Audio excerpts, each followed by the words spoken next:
Hey, looks like I'm not the only one that's been looking forward to this all day. What's up, everybody in the chat? Stella, Limond, Robert Page, Matakshi, Leila, Cody, Stella, Rachel, Kaylee, the whole squad, Alan. We got a lot already piling in. This is going to be super fun. And yeah, we're joined by captain of the Spider Bros, Jimmy. What's up, dude? How you doing? I'm good. I'm stoked to be here. You and me both. I have a serious goal here. Everyone agrees that you got the best laugh. So as much as we can make you crack up, that's going to be the primary mission. So I'm going to start. I'm going to open All with my right. best dad joke. All right. Okay, cool. It's when my dad tells this joke, it's way longer and meandering. So this is my version of it that's concise. All right. So you ready? What do you call a psychic midget who escaped from the police? What? A small, medium, at large.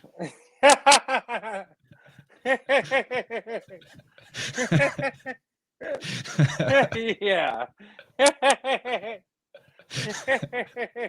Yes, we did it. Cool. Apologies for anyone I've already told that joke to, but it's all in the delivery, Dad. You need to learn how I do it. Anyway. So It's what's an up, man? excellent How dad you joke. doing? I'm good. I'm good. Been getting ready for winter out here, doing all the winterizing stuff around. There's so much of it when you have stuff to take care of. It's kind of a big pain in the butt, you know. Well, elaborate, where's life taking place for you? Yeah, there's a lot I don't know about you because you're the quietest of the spiders, that strong silent type, and I'm always curious what's going on in your brain. And you Well, like take yeah. time off of the internet and you're like not in Telegram all the time. You're so weird.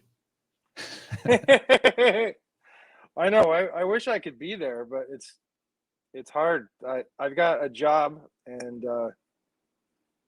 it's I've got my own business. I build bronze sculptures, and I also oversee a wax art and mold making shop. So it keeps me super busy just with that stuff. And then on top of that, I've got like goats and chickens and pets and quite a bit of stuff that keeps me busy. So yeah, it's hard. It's the kind of work where like I can't like easily break away and type stuff. I can listen, but when I when I when I participate in all of our community here, I love to be texting and messaging, on the during the live streams and whatnot, and it's pretty hard to break myself away from that and focus on work because I'm super ADD and easily distractible. So, You don't seem so like it. I mean, you seem super focused. yeah. Well, I'm not like ADHD. I got like inattention deficit disorder, You're where calm like ADD. You're like a chill yeah, ADD. Okay. So it's like ADCD. ADCD. Yeah, it's like I ACDC? ACDC. I can like hyper focus on stuff super easily and like doing art or something that I love. I can like get in there and hours will go by and I'll forget to eat, forget to like be like, oh crap, I have to go to the bathroom, and now it's an emergency and I have to like run to the bathroom just because like I can tune stuff out. But not everything in life is that much fun that I can lose myself. So it's hard to like push myself to do the little things that I don't want to do, like chores and low payoff tasks are like kind of a struggle sometimes. So Yeah, I'm trying to reorient my life to where I'm just doing the fun stuff only. And then chores can be an exception because if you combine chores with like listening to 6 hour long Weaving Spiders welcome episodes, you can get a lot done. yeah, I agree. Absolutely. That's one of the things that I do. Like I got these earbuds, and it's just like totally revolutionized my work because they actually like cut out high frequency noise, so I can wear them while I'm like grinding on metal in my metal shop, and it protects my hearing, so it's pretty awesome. Like before, I couldn't I'd have to wear regular earplugs, and then even with the stereo, it's hard to like listen to podcasts because just the tone of the talking would disappear in the ambient noise pollution of my metal shop. So these uh, earbuds, these Apple Earbud 2s or whatever, EarPod Pros, really changed the game. They're pretty cool. I should have got with you before we started and had you to like line up some photos for us of art. I don't know if that's something you could easily do because we could give you screen share, and that would be cool. I like when I'm talking to artists and I can see their unique thing they're doing. We actually have a Telegram group just for that where we share daily art practice. The name changes every month. Right now it's like Inktober Arty Party, something like that, but it's super fun. I just drew some spider webs myself on my current, probably going to be like a 2-monther long project, but I was feeling the spider vibes. And we already got some cool stuff, speaking of Telegram, in our call-in line. So I don't know if you want to pull up any of your artwork, that would be sweet. And maybe in the meantime, I could play us this short voice that Lindsay just sent us. Lindsay wanted to, I think she's prompting us with some kind of a topic or a question. So I have not pre-screened this. I trust Lindsay, but if it was a dad joke, I wouldn't be upset. So here we go. Nice.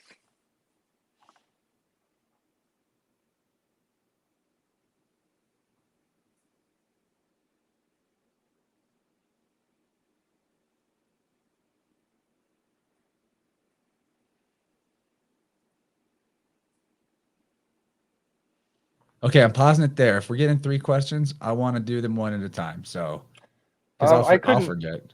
I couldn't hear that. Oh, really? No one could hear that? Oh my gosh. Okay, hold on. I know why, and I'm gonna fix it. All right, let's start it over. So there's just like dead air. How dare I? All right, I got 3 questions for James. Can you hear it now, Jimmy? Mr. Jimmy Maiden. Okay. This is Lindsay Sharman, by the way. So one, I was hoping James would tell us a story about a time that wisdom came from an unexpected source. Okay, we'll pause there. We'll do them one at a time. Oh, that's a good question.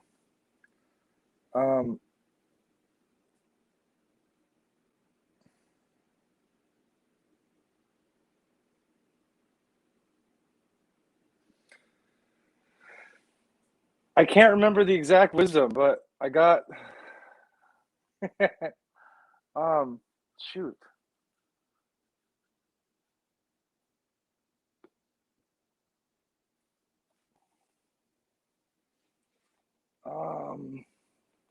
Everybody do it at home.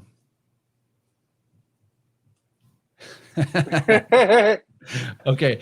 You hold that thought if you need to. Let me think about it. Yeah. We'll go on to the next question.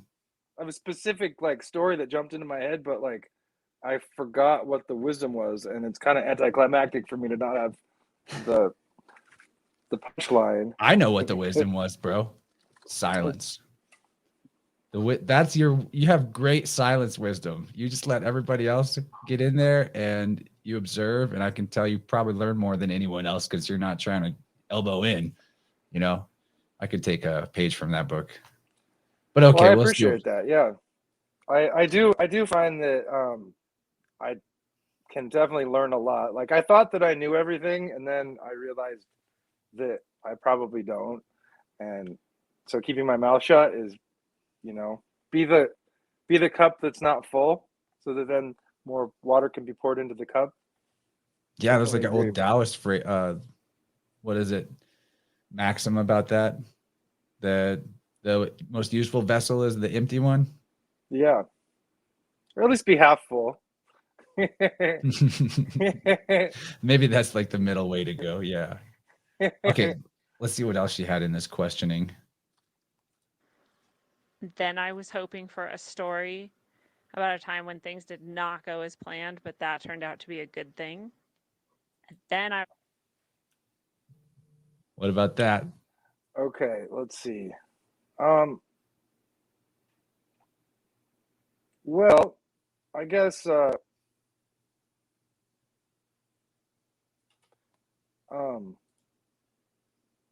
back in 2008, I had a house and I lived in Portland and I had a really great job, and then the economy sort of tanked and a bunch of stuff didn't go my way and I lost my job. I was like got laid off and had to give my house back to the bank, and I was like homeless for a while, living in my car for a couple of weeks, and I came up and visited some family up here in Walla Walla, Washington, and I was like, you know what, I'm gonna move here. And so I moved to this town, and everything just kind of fell into place. Like I immediately found a job doing what I wanted to do, and it was pretty cool. It was a very disappointing time that turned out to be really beneficial, and felt like I was meant to be here.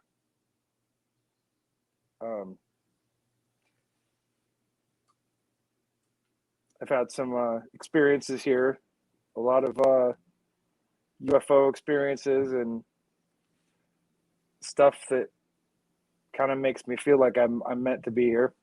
So You gonna share any of those UFO stories? yeah,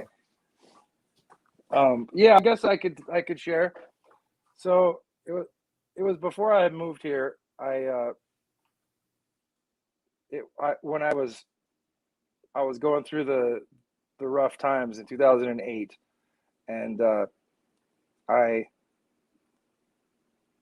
had gotten addicted to pain pills from a back injury, and on top of that, like I had lost my house, and I was like living at my parents' house, like on the couch. I kicked the pain pills, but I was just like super depressed. And my friend gave me this book, and it was um, Zen for the Beginner's Mind, I think. It was a meditation book. And so, and I read it like in a couple of hours. I just like flew through the book, and it was like basic how to meditate. And I was like, oh, this is so cool. Like it totally helped me like gain some peace. And then I had been like watching this public access UFO like show that was on like in the local like Portland area. Excuse me. And there was all kinds of like UFO stories and like really like interesting like stuff that just like pulls your mind and your attention. And it made me remember when I was a kid, I used to love the Time Life mystery books with like UFOs, and there's like one with cryptids and mysterious places and stuff. And so I was like really getting a lot of positive of energy, I guess, out of this stuff. And I had to like, my mom had a car that she needed delivered up to Walla Walla. It was a convertible Mustang, and so I drove it, and it was like, it was at night. I was like driving it like in the dark, and I put the top down, and it was like a beautiful night sky. I could see all the stars, and I was flipping through the radio stations and like driving through the gorge on the Columbia River. Like all the radio stations like pretty much didn't work at certain points, and so I was like flying around in the AM, and I found this show called Coast to Coast, and it was the very first time I heard Coast to Coast, and I was like, wow, this is so cool. Like, it's amazing. And there was a guest who was this lady who she would photograph UFOs. And the way that she would photograph them was she would meditate and call these UFOs, and they would always come. And then she would like take pictures of them with a 35 millimeter camera. And I was like, wow, this is so cool. Like, I totally could get into this. And like, I had just finished reading this book on meditation, like a couple of days before. So I was like thinking about this, like the whole drive. It was like a 3.5, 4 hour drive, like looking at the sky, looking at all the stars, and dreaming about meditating and calling up UFOs. And when I got to Walla Walla, I decided I was going to try it. And so I sat down in a lawn chair at this house that I was staying at in the backyard. And I was still listening to Coast to Coast, because like after it played, like for some reason it came on again and played back to back the same show, like after it had played live once. So I was listening to that, and I was closing my eyes and clearing out my mind. And then this wasn't in the book, the meditation book, but like I built like a model of the Eiffel Tower in the thought realm over my head. And it was going bzz, bzz, bzz, bzz, bzz, bzz, sending out signals like to a UFO to come so I could see it. And so I meditated, and I was out there for like probably another like couple 2 or 3 hours doing that. Like, I didn't see anything. I was looking and I didn't see anything. And finally I decided to go to bed. I was tired and I was like kind of gave up. And so I went to bed, and then I got this phone call, and it was like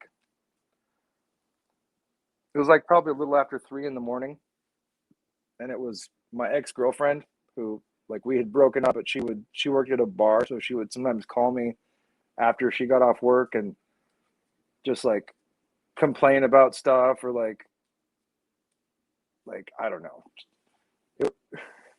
Remember, she like wasn't happy for some reason. She like called me up, and she's like, and I didn't want to wake anybody up in the house, so I went outside around the house, and I was like on the other side of the house, and I was like, hello. And then she starts talking, blah blah blah, and I heard these cows like mooing, like going nuts, mooing in the field across from me.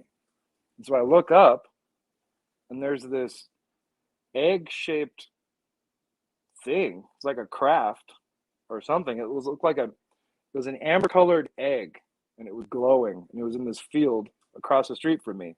And I couldn't tell if it was like between the size of a minivan or like a one-car garage, like either one of those. Like, it was big, and these cows were all going nuts, mooing, and I'm like, I'm looking at a UFO, and I like put the phone down, and as soon as I said that, it like starts like moving, and so like I run out to the street, and it's like moving down the street, and it was like following the contour of the ground, like staying the same height above the ground, but as the ground like went up and down, it was like going up and down. And I ran down the street and followed it, and it went all the way down. Like, I followed it for a little ways, but I lost it, like went all the way to the Blue Mountains, and then eventually disappeared. And totally blew my mind. Like I was like, I just saw a UFO or something. Like, what was that? You know, like, and it didn't fit. It didn't fit anything that I knew about UFOs then. Like, if it's like a nuts and bolts craft, like, how would they know that that I was like trying to call them up? Like, was it actually because I was meditating, or was it a coincidence? Was it, like, do I have something special? Like, I doubt it. Like not anything that anybody else has. And then like I told people, and I told like everybody I knew, and they were like, what were you on? And I was like, I wasn't on anything.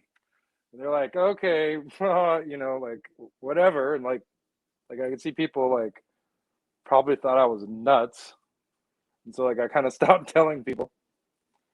But it just sent me digging into UFO research for a long time until like I finally got to the point where I think it was an entity, you know, like, I don't know, not like a UFO. It could have been something that the universe created because I wanted to see it, or it's something that's always there and we just don't notice them until we're looking for them.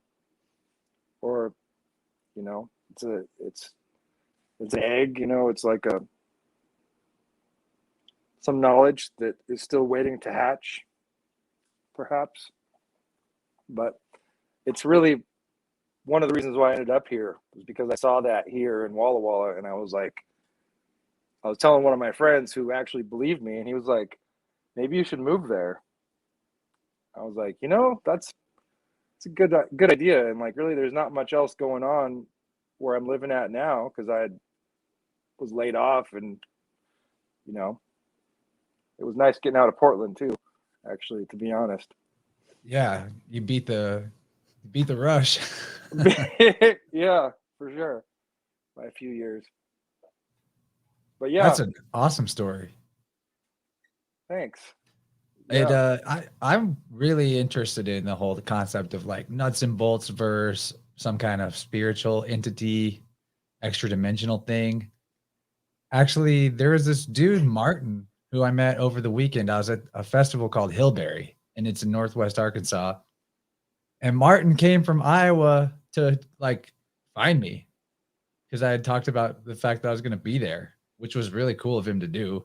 Guy's like 59, but in better shape than 25-year-olds out there. Was telling me that he's played rugby for 40 years, including earlier that week. I was just like, damn, what a hoss. Wow.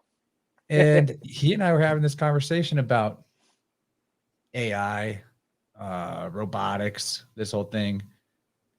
And it made me, I had like a flash. Maybe this is insight. Maybe. I don't know. But why do we want to build these type of robots that can, well, it's because we can make them stronger than we are, right? We can make them think or process information in a way that we're not quite able to, or at least at a different speed than what we're able to do. But they also are going to lack a certain innate creativity that we have. And it might be like a simulated creativity or an algorithmic creativity. Now, so think about that. And then there's all these stories of Seraphim and the Watchers and the flaming serpent. And these beings that maybe somehow were involved in the creation of us, of humanity.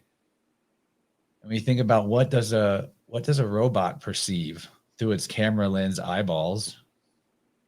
Maybe it doesn't really recognize what it's not programmed to recognize. I'm not saying that we're robots, by the way, but life is like this weird fractal, you know, nested levels of consciousness thing. And if some of the descriptions of the seraphim, literally they're like cosmic serpents, or if you think of the way dragons look on the eastern side, where it's more like a flying snake than, you know, with the arms and the wings, the way that the Western depiction of dragon would be. Well, that's kind of like a being that's just the chakras with no limbs. And so they're not really manipulating things in the physical world without those appendages that we've got. And that would really explain why you would call them watchers, right? Because it's all they do is observe, and maybe they create on a spiritual level in like a tulpic field range of egregoric existence. And I don't know, maybe that's akin to our ability to create some things, but to not be able to manipulate other things because we don't have the strength. So this is kind of my thinking on this subject, is that maybe this idea that we're created by these watchers or these seraphim is not that different than why we were creating robots that can move heavy stuff. And can think differently than us.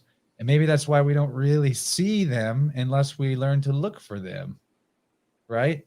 So I don't know. Is this all making sense, guys? I've just been really on this topic trying to figure it out.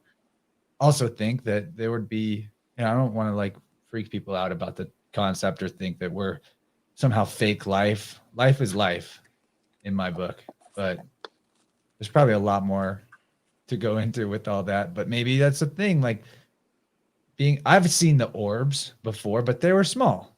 Maybe there's a lot of different creatures in that space, just like there's a lot of different life forms on Earth that are physical beings that have limbs and different size ranges.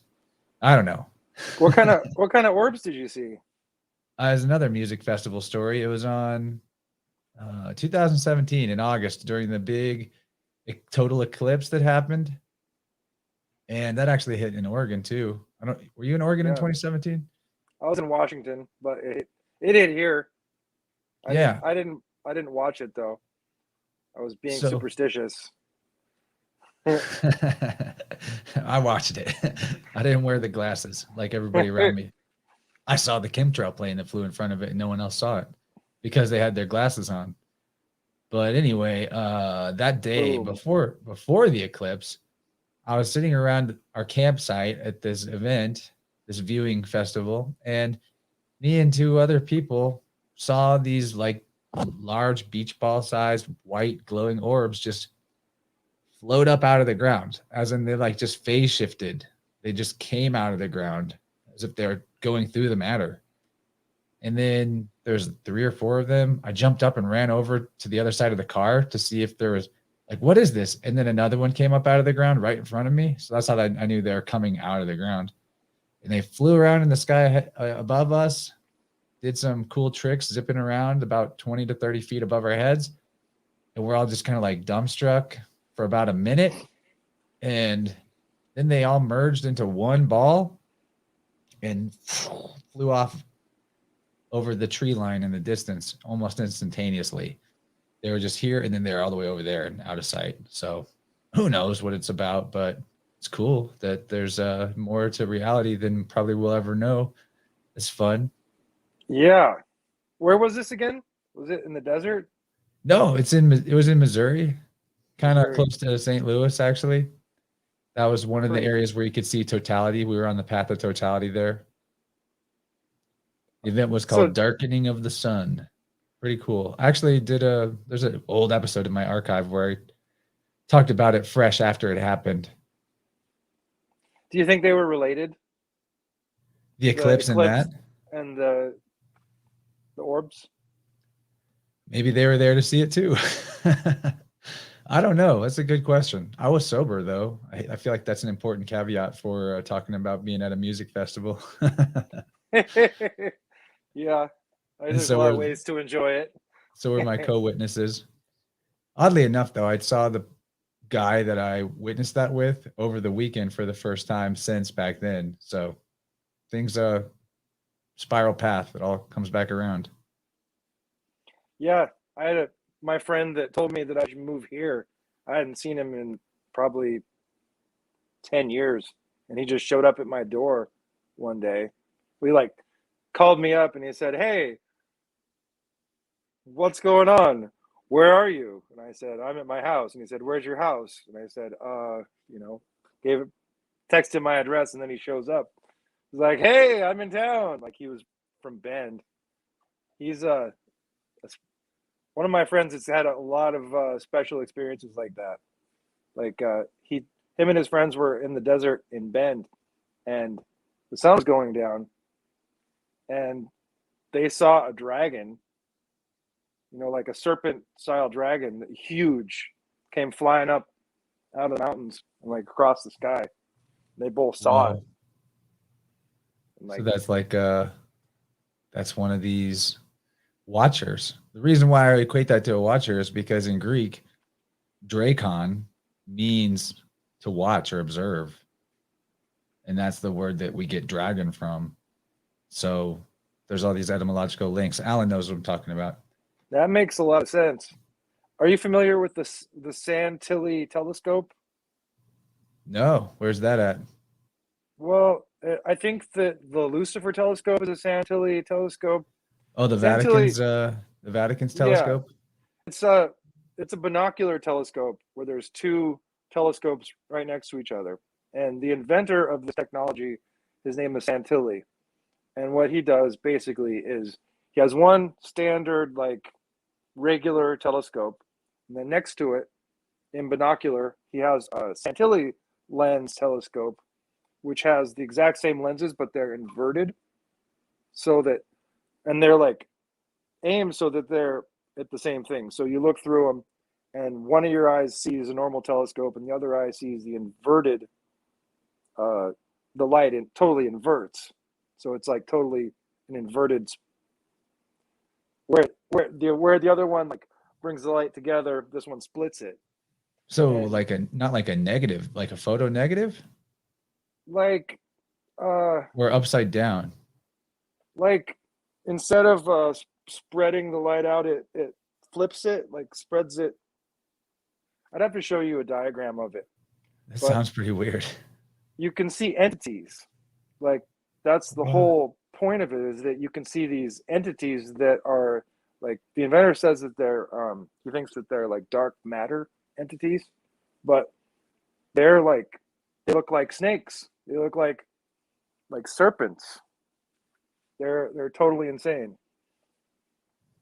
Gonna need to look into that. Israel Adams says all the telescopes are the Vatican's, just all the nations are contracted with the Holy See/Vatican.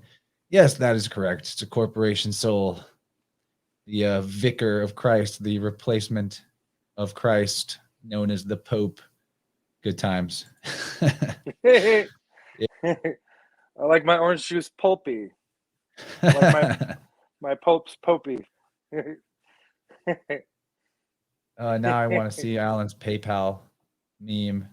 So I want to catch us up a little bit on stuff in our call-in line here. Yeah.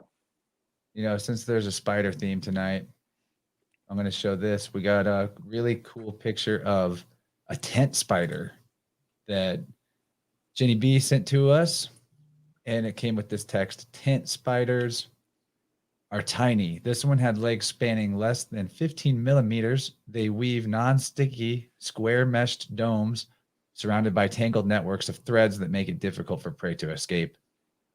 Instead of spinning new webs every day, the spiders repair existing ones. I actually had a tent spider web in my window in my kitchen, and I was leaving it there because it was so cool. And then my mom came over and destroyed it. Damn it. She thought she was cleaning. I was like, I left that there on purpose. Yeah. Yeah. I have deals with spiders. Like, as long as they don't fuck with me, I won't mess with them, you know? Barsky in the house. What's up, David Barsky? Got some all-stars in this chat, just want to say. Oh, yeah. The best. Always the best. You guys are the smartest internet crew in the whole wide world. Here's what Alan sent us to look at. Wonder if he's got context or if we're just supposed to look at it. Am I going to hell for looking at this, Alan? If I give this to my child? That's nice. Okay, so you want to see what Lindsay's third question was? Yeah. All right, here we go. Then I was hoping he would finish with a story about one of his favorite moments ever. Oh, that's Yay. nice, and that's a nice one. Favorite moments ever. Wow. Well, I have a lot of favorite moments. And after that, we have a clip in the line that is one of someone's favorite moments of you, apparently. And Barsky's in this clip too, so we'll show that next. Most recently, I'm really happy that I got my goats back. I had these goats that I was gonna get a goat, and my friend has like goats. He's got like a bunch of them, and they all have babies like at the same time. And I was like, I want to have one of your goats. You see, he sells them.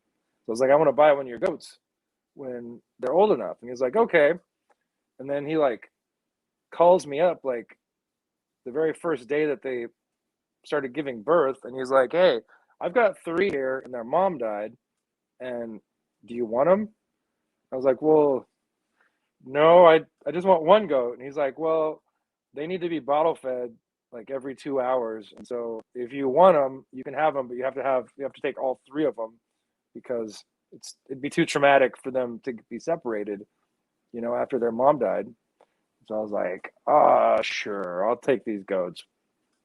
And so I got these 3 goats, and I raised them, had them in my basement, and bottle fed them every couple hours. And they're my kids.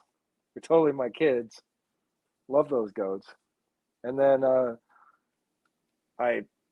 once I got old enough, I put them outside, and my neighbor just kind of flipped out. He didn't want to live next door to a farm for some reason, because I'm kind of in the city here. Yeah, So- God forbid you get like free milk and vegetables or something, or eggs. Yeah. That would be horrible. I used to Damn give him neighbors. eggs, but yeah, he just, I don't know. Some people just aren't ever happy, So I ended up having to get rid of them, and so I had some family with the farm, and so I put the goats down there, and then the guy that took them, he was a rancher, and he worked on a cattle ranch, and because of the wildfires here, it caused like sort of a shortage on grains. And so all these cattle ranchers, it was way too expensive for them to keep buying grains to feed their cattle. So they all just like liquidated their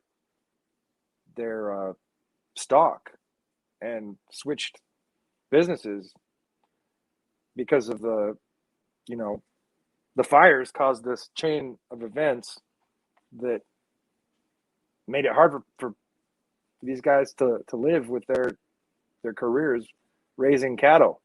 And so he switched jobs and got a job as a wheat rancher instead. And so he couldn't afford to, I think he was getting free grains to feed the goats, so he couldn't afford to do that anymore. And so I had to take him back. But I actually found a spot to put him. Like, I took him to my shop where I work, and I put up a fence around the lot. And so that's where made me really happy to get my goats back. Like, I didn't realize how much I missed them, because I didn't get to see them every day because they were about 45 minutes away from me. So now I get to hang out with them every day, and I'm teaching one of them tricks. Like he can stand like a man. I go like this and hold my fingers up, and he stands up on his legs. I'm trying to get him to walk like a man, but he's not quite there yet. But he can do that, and he can shake. And I'm gonna get saddles for him so that they can be hiking goats, trail goats, pack goats. So that You makes get me your really goats, happy. and you're happy. You're a man of simple pleasures. Very honorable. happy, yeah. Yeah, So, so that's a lot of the winterizing I've been doing, is getting them set up for the winter. Like I bought a shed, like a backyard tool shed, and I'm putting that together and building it on a platform so I can move it with the forklift in case I need to, because there's a lot of cleanup you got to do. Like, they poop all over the place in their pen, and so I put straw down, and then every so often you have to like clean up all that poop and haul it off somewhere. So it's a lot of work taking care of animals. a lot of poop shoveling. A lot of poop shoveling, yeah. So since we're talking goats and goats that walk like men, the chat started getting into Baphomet, Baphomet, Bapho-chat. And Crazy Chat. Fox pointed out that the pineal gland's vascular structure looks like a Baphomet. And I hadn't thought of it that way, but I always thought it looked like a man on the cross being crucified.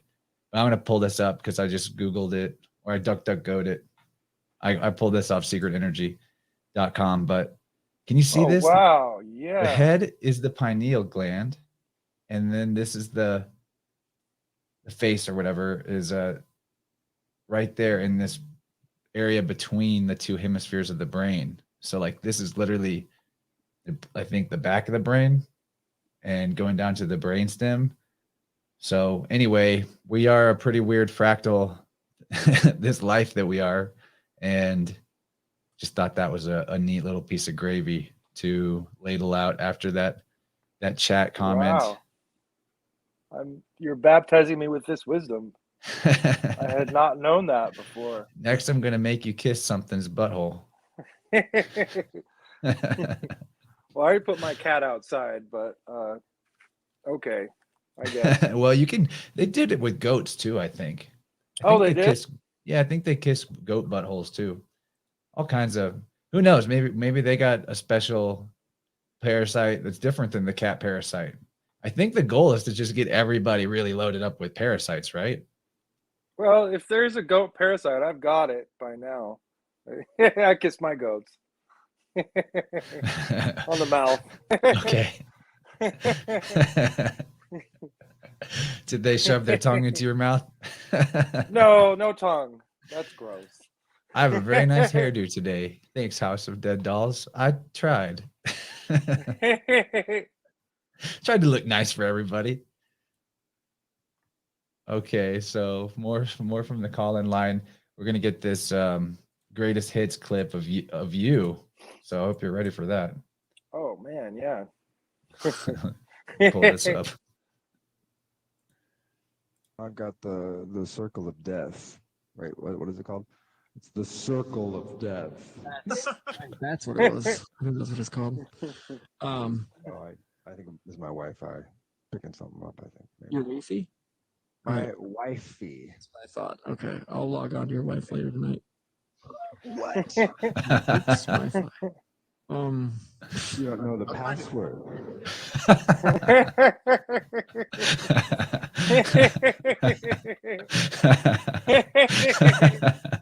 Hope you're all laughing with us. Where's the voice changer, dude? You just didn't bring that to Vibe Rant? Don't you know where you are? Yeah. I on can't get it to work for some reason. Okay. So I've got it. I wish I did. we got more though.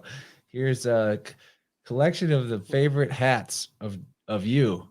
And again, and you're not wearing a hat today, so again, just disappointing. But Oh wow. look at all these hats you've got, man. I wear a lot of hats. You do wear a lot of hats. Which one's your favorite out of this list? Oh man, they're all excellent hats. They're all for different purposes. Like the buffalo hat in the top, I wore that one when I first got the goats, and every time I bottle fed them, I'd put the horns on so that they would feel like I was their mom. So Snake Jones is playing a game where every time you laugh, he takes a shot of goat milk.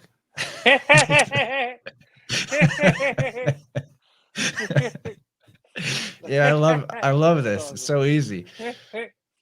He's gonna overdose. He's gonna turn into a goat. Be careful. All right. I really appreciate these shares in the call-in line. Those last two are from Jenny. All right, Alan shared with us the sending out of the scapegoat. So I think that the scapegoat right now is the big pharma and government, and they're being sent out to fall off the cliff so that they can be replaced by Taco Bell. What do you think? Oh, that's a good point. I know the Gucci Fucci is sort of a scapegoat in a lot of respects. He's the little guy that everybody loves to hate and hates to love. Does anyone love him at this point? I guess like probably his children. And then let's send him love. You got love from us on the, the basic you're a human being level. We'll give you that much. Fauci. I heard that he's got a really tall chair that he sits in. Like he sits like in his wherever he sits, like with other people, he has the tallest chair in the room so that he towers over everybody else. and they have like lower chairs for the other people. It's exactly what a supervillain would do. Exactly.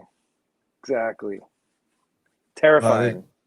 I think that whatever's going on the sky clock, we're all becoming the super version of ourselves. Those of us that are in our flow state, like supervillain or superhero. This awesome astrologer I like called Peace Dealer, he's been saying, according to where we're at in the sky clock, it's basically guild wars right now. And we're all mobbing up and like get ready to go after it. Big boss battle stuff. It does feel like the quickening for sure. For me, at least in my life. Shout out to Peace Dealer, says Kaylee. Hey, I don't want to like blow it, but you might see him on the show really soon, and he's super fun. But hey, let's get Alan. I know you're still listening. What did you want us to talk about with the scapegoat? Can you voicemail us? Can you join the call? Does anybody out there want to join the call? You have the option. I'm actually putting the link to do that over in StreamYard. We can expand this gang right now. But in the meantime, you know what I want to ask you about is a little bit more about where you came into this online personality thing from. I know that you've done more than just weaving spiders. You have a background, and I don't know a lot about it. I'm curious a little bit more about you. What made you decide, I'm just going to put it all out there and talk about weird occult stuff publicly?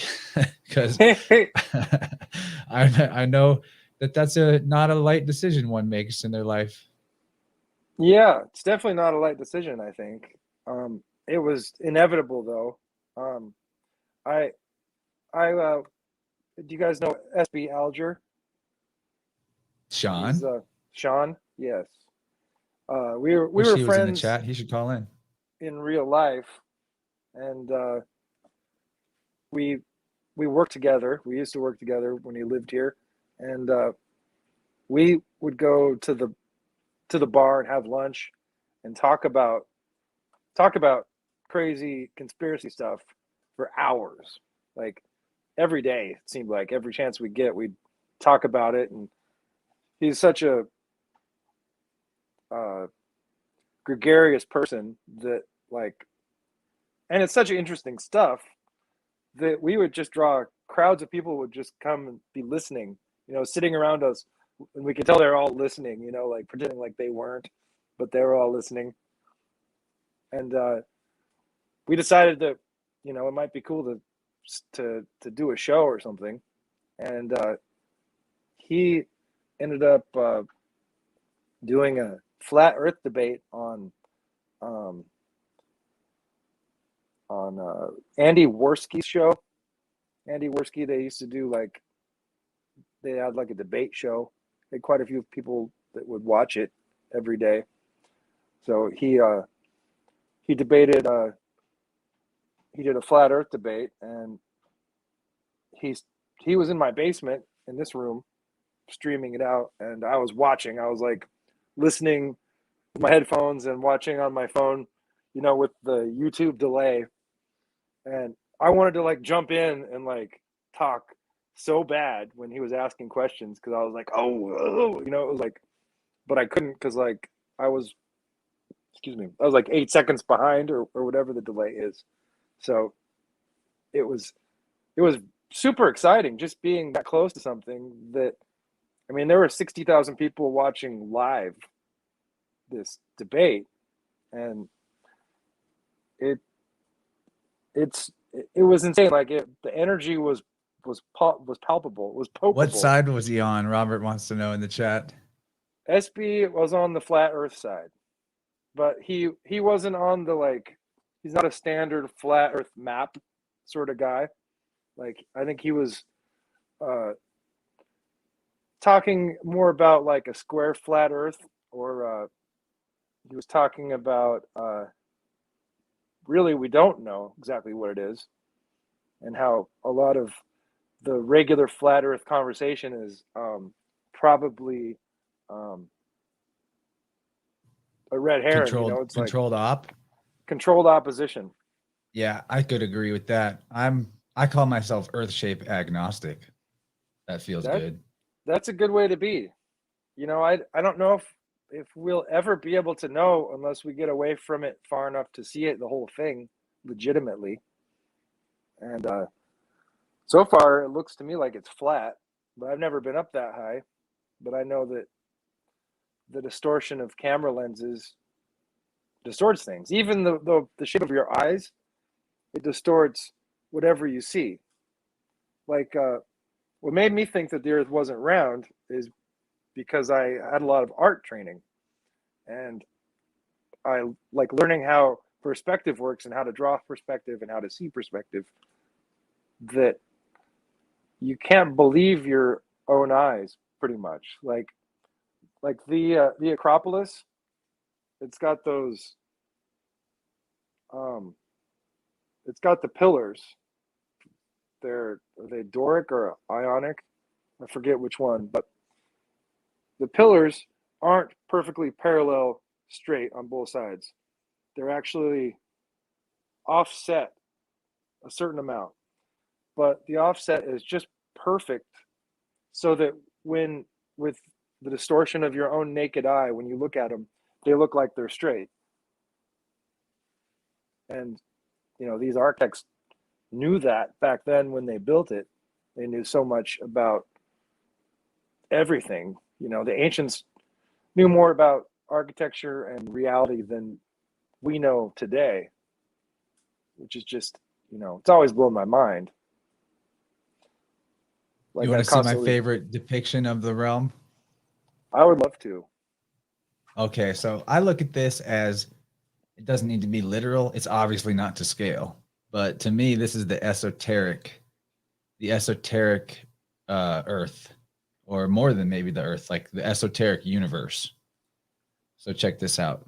This is an updated version of many cultures' mythology of the cosmic egg. It's beautiful. And so you have this central column. This would be like the spine of the universe. If we understand the universe to be nested levels of consciousness in a fractal structure, right? And you've got these ring worlds, these rings being this one right here where my mouse is at, that's our realm. I'll zoom it in a little. And then there would be the ice wall here. And then this would be the Garden of Eden, metaphorically. This is what's past the North Pole. And so the idea here is that I also call this orb theory. There's a toroidal field here and a toroidal field here and a toroidal field here. And so each of these shells, layers of the shell, has luminaries, a sun and a moon that move along that route, and it creates the cosmic clock effect of how these different oscillations of lights in the sky give us different segments of time and cycles. And the innermost realm is the Mercury world, where it's closest to source, and Mercury is metaphorically closest to the sun, but the sun is actually in our realm just one of these luminaries, like what we call planets. That's why the ancients called the sun a planet. They said that the sun and the moon were planets, and planets didn't mean like a place that you would go land on and have an adventure or whatever. At least not, maybe not. I don't think so. But there are some occultists that said there are beings that live in the sun, and there could be especially when we're talking about that seraphim idea and spiritual entities that are non-physical. But in the innermost ring, Mercury would be the sun and the moon at once. It was like a twilight realm, and is always in that halfway point between light and darkness. No extremes, really. So everything grew really nice there. Maybe that's the Garden of Eden. And you've got Apollo and Artemis, our sun and moon. And then the next ring world out, you have Mars and Venus as the sun and moon. And think about, does Venus make a crescent in the sky sometimes? If you look at it through a telescope, does Venus do the same thing as the moon with the cycles of how it changes in appearance? The answer is yeah, it does. I think so. Yeah. Yes, it definitely does. That's So why esoterically, the crescent is a symbol of Venus as often as it is a symbol of the moon. And then the next ring out, you'd have Saturn and Jupiter, sun and moon. I guess Jupiter would probably be the sun in that context. But yeah. And then so whenever they talk about like we're going to Mars, or they say we're from Mars, could be that they're referring to extraterrestrials, as in extra terra, extra land, not another world. This is the world. But believe what you want. This is just what I think is really interesting, and it fits to me. It fits in a lot of puzzle pieces together. And then there's a little more to say about it now that I'm on like a lesson. Fallen angels. You have realms up here, higher realms. Maybe these are the seraphim realms. And the idea is that life starts up here and descends down, and maybe even goes down to very dense, like hell realms, inner earth realms. See how there's a mirroring effect? They call it the Ben in ancient Egypt, this structure, this pyramidal structure, this step. And Stupa. Yeah. And so the idea is that at a point, a being that's descending or a falling angel will decide of their own free will, conscious choice, to reverse that and head back up.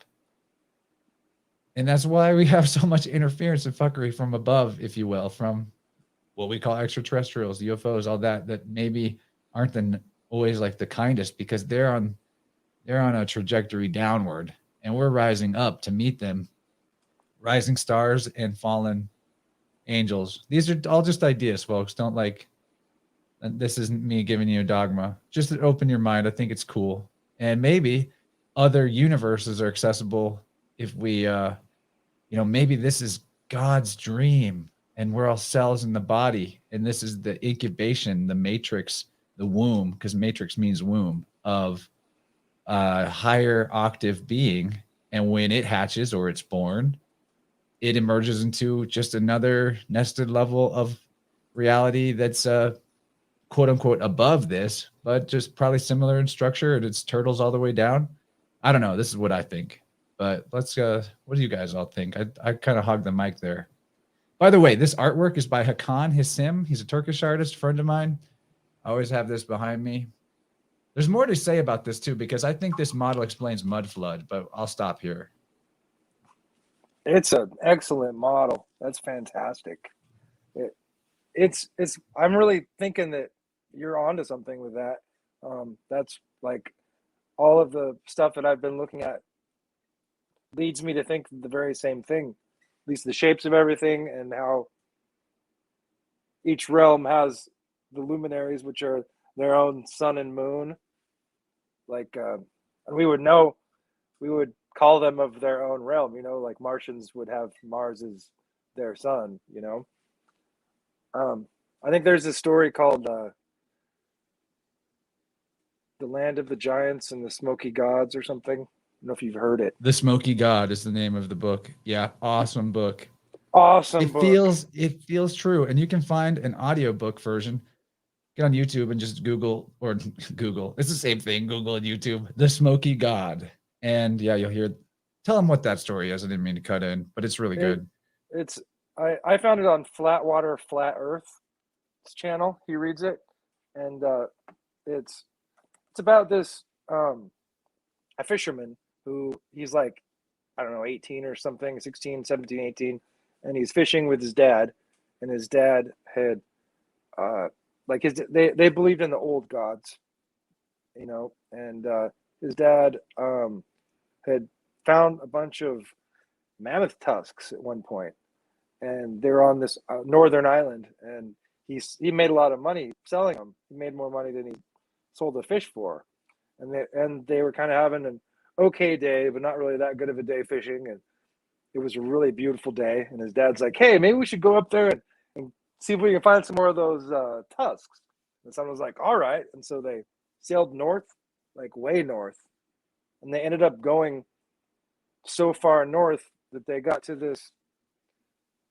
They went through a bunch of stuff, but they ended up on a river, like one of the 4 rivers of Eden, and they ran into this cruise ship full of all these giants dressed in golden robes, and they were singing beautiful songs, and they ended up staying there for a while, and they called it Eden, and they lived for hundreds of years. Yeah, they're giants. They had architecture not unlike what we see around our realm when you start to study the Michelle Gibsons and the John Levi's and realize that all these government buildings and church buildings and Masonic halls are way older. And Freemasonry literally means that they found some Freemasonry. Yeah. And he said the compass didn't work there. It went all haywire, and they were all the giants They're past the North Pole. past the North Pole. Yeah. And I've heard that story called an inner Earth story also. So it would make sense how your central part Inner is that Earth. Eden, the inner Earth. Yeah. The inner ring. And then there's there's an underworld realm too in this Ben conceptualization. But that is where the point gets confused a lot in these conversations is like, are we talking about the inner ring beyond the North Pole? Or are we talking about the under the earth, which they also call inner earth? If you think of earth as a sphere, then that would be the inner earth. So yeah, Well, there's yeah. also, what else was I going to say about that? Anyway, you jam on. Oh, so, and like also poles on a magnet, you know, they can be like a magnet could be a bar with a north or a pole on the top and a south pole on the bottom, or a magnet can be like a disc shape where the center is positive and the outside edge is negative. So when you go past the poles, you could be going outside of a disc. Just, you know. And then, I'm not super into everything Bach Saga, but if it is an oral tradition, it would only make sense that things have gotten really confused and lost over time or corrupted. But they do in Bach Saga have the idea of ring lands. That was an important concept, but they don't think of it this way, at least not the people that talk about Bach Saga. But I always do. I'm like, ring lands, huh? That's Lord of the Rings. Who's the Lord of the Rings? Yeah, this is a cool direction to go. What's Bach Saga? Oh yeah, Bach Saga, maybe kind of obscure, but there's this guy, Eeyore Bach, in the 70s and 80s who claimed to be the descendant of some royalty of the Northern European, like Swedish houses, royal houses, and that before the Catholic Church came and wiped out everything pagan, that he was from a ruling caste, and it was like a caste system back then, but he was from a ruling caste, and he had still retained memory of Earth's history going back, I think he claims like over 1 million years of history and ice ages and multiple cycles of Ragnarok. And it's pretty interesting. I have a buddy, Yake, I guess his real name is Joachim, but we call him Yake Hagstrom. And he's been on the show a couple of times talking some Bach Saga. He's kind of one of the main people talking about it in the world right now, because before, not long ago, there was another dude named Jim Chesner who talked about it and has a documentary called Welcome to Hell, because in the Bach Saga, it's claimed that Helsinki was the original North Pole. And again, I don't understand how that could work. Also, if we're talking about a different shaped realm, but maybe what they meant by that was it was the center of a society. And there's a lot of etymological gravy in Bach Saga. They have some different interpretations of phonetic stories, but when you put their interpretations to thought, some of it makes sense. Like that if Helsinki was the best place ever, it was like the capital of this really cool society, that why are so many things good beginning with the word hell, like health, like just think about how many words start with the root prefix hell that are good things. Help. Anyway, there's like a lot. I won't try to go on about it, but then Vatican comes in and they crush everybody. And then they're like, the worst place ever is hell. You're going to hell if you die, all these inversions, phonetic inversions that of course came out of those fun conquering times. But there's some good podcasts on Enslaved about it too, with my friend Michael Tessarion, who I will be joining again soon, everybody. And I'll be bringing a special guest, and I just want you to be excited, but I'm not going to tell you who, but it's somebody you know. Cool. I got a voice chat from Alan too. Nice. I guess I'll play it unless I want you to say whatever you would say first, though. No, yeah, I mean, I could keep talking about this, or we could listen to that. We got time. I was thinking, I've been looking a lot into electric universe stuff. I don't know if you have been digging into that a little bit, but it seems pretty legit, you know? I've been digging into it from the body side, the somatic side, big time. I mean, it's like part of my livelihood now is working in that. So of course, to me, it's like, I mean, look at the Vibe Rant logo. Yeah. it's all electric, baby. So tell us about Electric Universe. Well, just, I guess as Nikola Tesla said, everything is electricity, frequency, and vibration, right? I think that's what he said. And it really fits into your model back there, the egg. Your egg shape, if there's electricity going right through, that creates all of the fields and sets everything up. Yeah, it's pretty interesting. I saw a guy did an experiment where he had a glass egg-shaped vacuum with two poles inside of it, and he had like I forget what was in it, but I don't know if it was a vacuum or if he had a gas in it, like a noble gas, but he would run the spark through one way and from the top down, but then when he'd switch, it would get really violent, and then it would switch. It was kind of like it kind of explains like the pole switch, the electromagnetic pole switch that's supposed to happen every certain amount of time, and supposedly it's coming up, and when that happens, we could have a situation where it ionizes the whole atmosphere, where there's electrical bolts shooting around, and it would look like snakes or multi-armed destructive creatures. A lot of the things from our mythology, like Kali, with all those arms and the destroyer of worlds. And isn't there an idea of like the planets or luminaries were lined up different too, and at different distances, and some were like Saturn was bigger and brighter in the sky?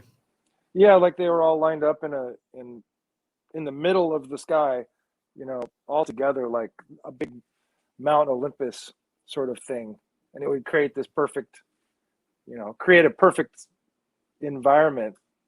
And there was other things you add to it, like all the water. Most of the Earth's water was trapped underground in a stone layer, and there weren't really any oceans, just the four major rivers circled all through everything, and it was misty all the time. And it'd be the environment was a lot denser and a lot higher oxygen levels. And in cases where the barometric pressure is higher and there's more oxygen, cells grow way better and a lot faster. I mean, when athletes get injuries, sometimes they use barometric treatment where they put them into like a pressure chamber and pump the oxygen up and pump the pressure up to like 2/3 of the ground level, and it helps them heal because it gets oxygen into the cells. And in a situation like that, plants would grow huge people could grow huge. All the animals, you know, like they found these giant fossilized animals that are small now, like amphibians that were giant. And theoretically, a person could run miles and miles and miles and never really get tired, and could live for years in that sort of environment. The golden age. Well, let's just take it back to Cosmic Egg, since you know we're here. Let's continue. I'll bring it back up. So, what you're talking about, if the column, a central spine, the middle pillar of the world, is where all the juice is coming from, you know, these are the poles of the battery, if you will, then it would make sense that what was closer to it would be denser energy. Or not denser, but denser as in more energy, but that's another way of speaking, maybe not as dense, right? Yeah. So the idea that some of the people with orb theory or cosmic egg theory talk about is that periodically at certain cycles of time, there is a big event where this middle ring actually gets pushed out and a new middle ring is formed. And so now let's think about mud flood. If this part of the realm expands and gets pushed out, and there's literally more land and more earth being like growing into the system, that could definitely explain how you get the mud flood effect, because that would be a big sort of cataclysmic experience. It would explain why some of the luminaries would appear further away, because now they're pushed into a wider ring and their orbit on their toroidal field is further away than it was when things were smaller and closer together. And now people who are in this middle ring and they were big and strong, and the giant lizards or whatever, because they had all this extra electricity, are now going to shrink. And they might even see the remnants of who was before and all the huge shit that they built, but they're smaller than that stuff now. And I mean, this is just a depiction of how far out we can see, but it wouldn't surprise me if, like the rings of a tree, it went way further out than this, and we just can't see the further away luminaries because it's sort of an exponential distance increase, because to make a ring around this ring would be even bigger ring. You know, the rings would just keep getting bigger and bigger. And so the land that we're on is like growing, but we're shrinking on it. Maybe something like that. Maybe there is some chat about like whether this is a prison planet or not in the chat. I'm really not into prison planet idea, but know thyself. Maybe part of growing up is the idea that in is up and out is down, because spiritually that's true. The more outwardly focused you are, the lower your vibe is going to go. And you think, you know, the more inwardly driven you are, the more your vibe, your energy is going to go up. So maybe there's something to this, that at a point of realizing this, we would just try to get back to the middle and not need to live on the ring that we're on. Not that this is a bad place to be. It's like, it's a phase and a stage that we're in, but maybe we could go to where there's more juice, and maybe there's even like a Kundalini elevator of the realm, and we could check out the higher realms from here. I think that even like spiritually or astrally, you could actually travel to this area without needing to fight the military presence at the North Pole entrance, because why does every country with the military have a presence at the North Pole guarding this?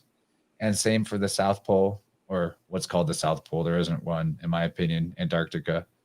So anyway, that explains a bunch of things that are mysteries at the same time. Giants, explains mud floods, explains the luminaries that we call planets. I don't know. To me, it's an elegant cosmology, but I'm not trying to give you a cosmology, and I definitely am not saying I've got it figured out myself. But I've been making connections ever since I opened up to the idea of cosmic egg or the world tree. World tree works just as good as a metaphor, because what does a tree have? It's got rings. Absolutely. Wow. Yeah. And I mean, it fits in with even my UFO experience. was an egg. Yeah, So- it's eggs all the way, up and It's down. eggs all the way. I had a friend that was an ice road trucker, and he drove up really far north, and he told me that there was, as far north as he went, there was a mountain, and when you looked at it, they called it an optical illusion. The mountain, you could see the mountain, and then you could see it upside down on top of itself. And what was really weird about it was you couldn't photograph it. Like they would take pictures of it, but it wouldn't show up in the photograph. It was only an optical illusion when you could see it with your eyes. And just insane. Totally made me think it's real. You know, it's some sort of an energy thing. I've wanted to talk about this stuff with everybody for a while because I've talked about it before, but it was before I had all you friends here as part of like the team. So it's cool that we got into this, and I've come to more realizations or potentials in terms of interpretations about it since the last time I spoke on this topic. But that would be that central column could be like the Mount Meru idea, right? That Yeah. the middle part of the egg or the tree trunk. Yeah. Mount Olympus, Mount Meru, Yeah. Black Rock, The home of the gods. the home of the gods. Yeah. Very cool. And then here's the last thing that I want to say about it is if there are these like predatory Cthulhu monsters outside of the dimension or the realm that are just like eating our energy in some vampiric way.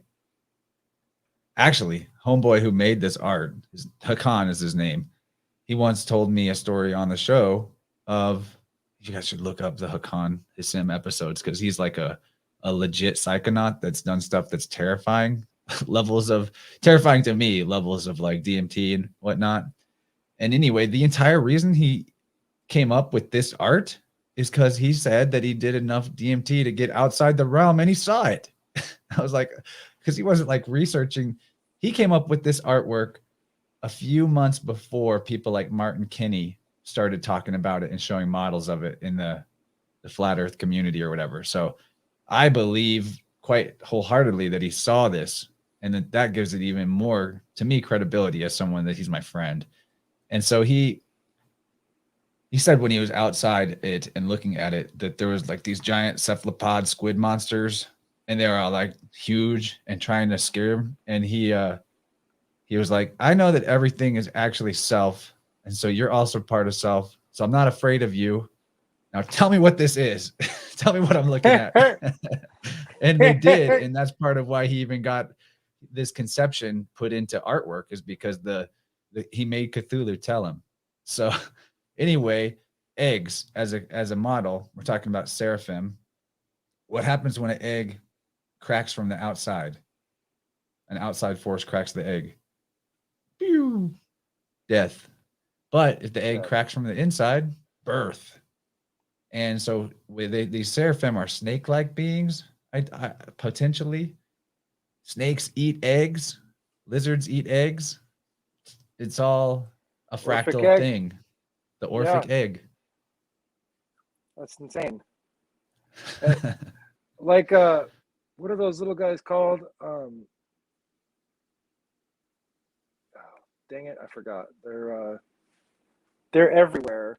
There's those tiny microorganisms, and supposedly they can live in space. And those are bear things. Yeah. Weird. But I wonder bears. if that's what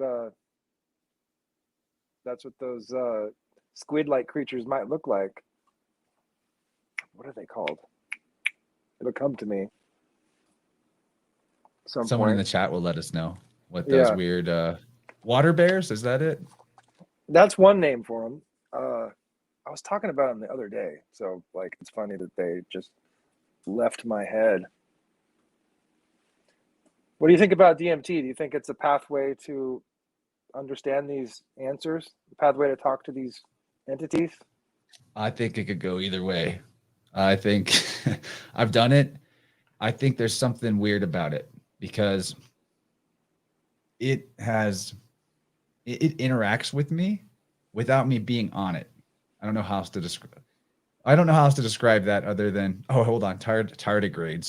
There it is. Tardigrades. That's it. Yes, I'll find thank a you. picture. Someone put a picture of them in the Vibe Rant line. That'd be pretty handy. But anyway, what I mean by that about DMT is that I do think that it's symbolic or it's a gateway to whatever death is, but it's like a fuel to get you there, and you don't necessarily get all the way there. Like most people that don't, they call it breaking through. Maybe to go back to the image, maybe this is what breaking through means up here.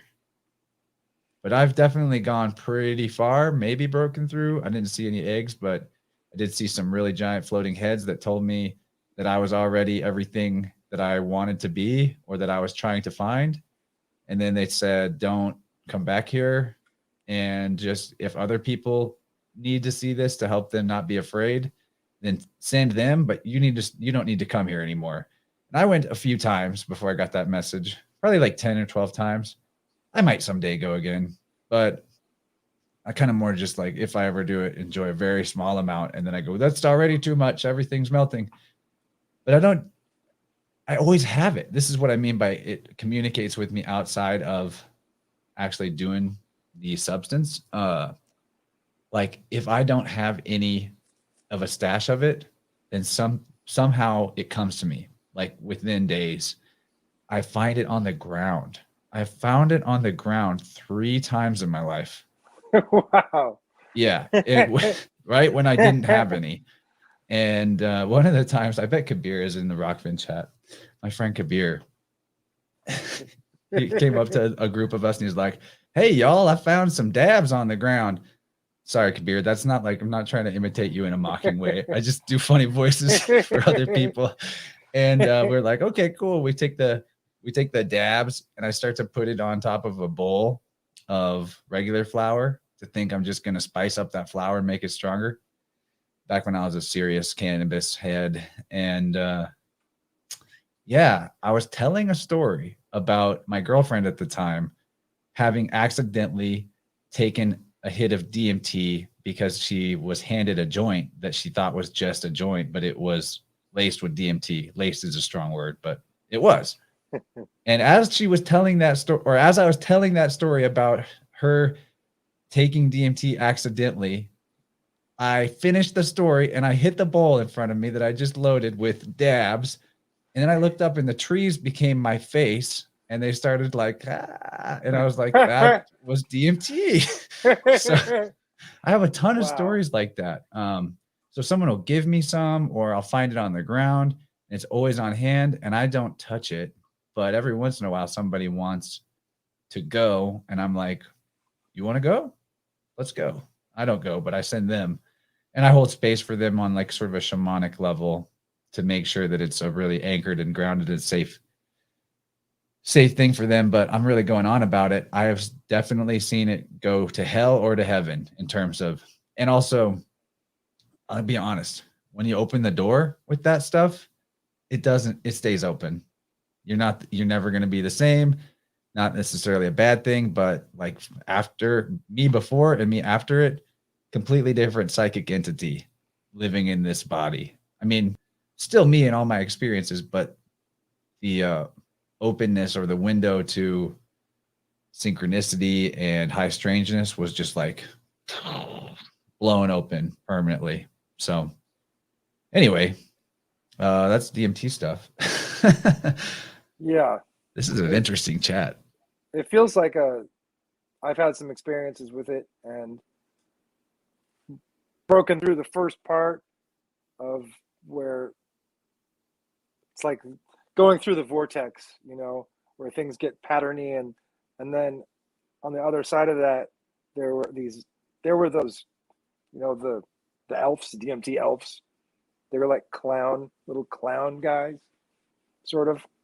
And it was like this beautiful, like outdoor, like picturesque area with like a big tree. And there were these little like little elf guys. And there was like a big woman, like a princess, sort of. And then it switched to nighttime. and the tree became like a Ferris wheel, and the outdoor scape turned into like a fair, and the elves were like clowns, and then it switched back to daytime, and then back to nighttime, and then back to daytime, and back to nighttime, and it kept going like faster and faster. It was like beautiful and terrifying. It was like both sides of both extremes, you know. For me, I got to that point and I was like, you know what? I don't know if I need to go there anymore. But yeah, I think it's when you get really not hooked on it, because I don't, so it's not addictive, but when you're making it a need, that's when you get taken advantage of. I use the example of, I mean, a similar thing, mushrooms. I used to be really interested in getting and trying mushrooms early in psychedelic adventures, right? And I learned really quickly that if I walked around asking people, "Hey, you got any mushrooms?" it would take all of 30 minutes for someone to sell me bunk mushrooms. And then they disappear and they've got my money. But if I just put out the intention, like, I would like to try some mushrooms today, it would be literally like all of 30 minutes before someone just showed up who had them and gave them to me usually. So let things come to you. Let that be a lesson, I guess. And if it's meant to be, it is. Not that you can't like ask for what you want when it's appropriate, but mushrooms, though, very similar to dimethyltryptamine, some strains, and have had Snake says grow them, never buy them. That's the best way to go, because they definitely take on energies that you wouldn't know with what they took on from wherever they came from.